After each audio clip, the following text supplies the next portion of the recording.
Now what we will do is write a check and split it to 3 different expense accounts.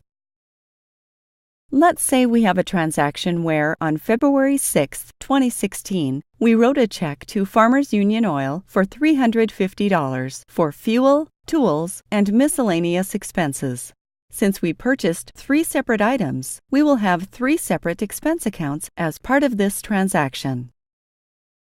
Enter the first expense account. Type PI and notice that pickup gas fills in for the rest of the account name, and then press Tab.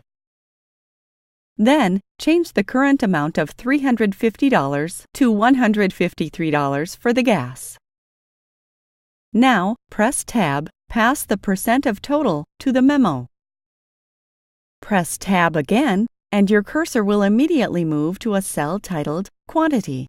You do have the ability to track a quantity on any given transaction.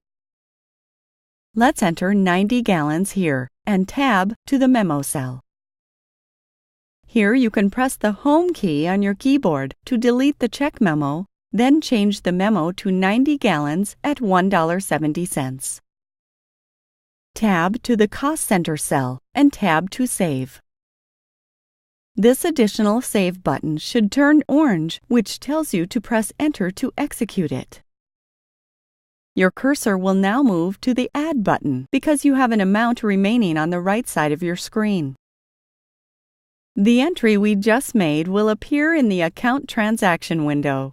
Notice to the right of your screen there is an amount remaining listed. This amount remaining is the difference between the amount of the check face and the amount entered for pickup gas.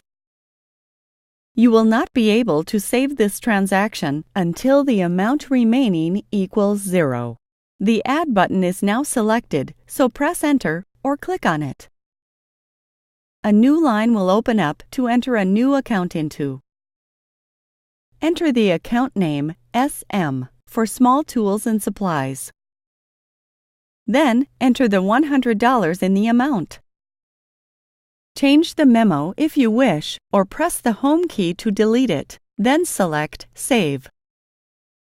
Again, your cursor will move to the Add button. In the Account Name field, type in MISCE for miscellaneous expense. The amount shown should be $97, which is also equal to the amount remaining. Press Enter and then change the memo field if you wish. Then select Save. Notice how the 3 splits are shown in the Account Transaction window. These splits can be modified with the Edit button or deleted with the Delete button on the right-hand side of the screen. Also notice the amount remaining is at 0, so the total of the 3 splits equal the amount of the check, and the Save button is now active.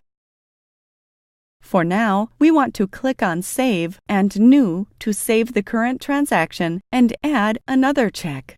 As you become more accustomed to check entries, you can just double-click on the Save New button.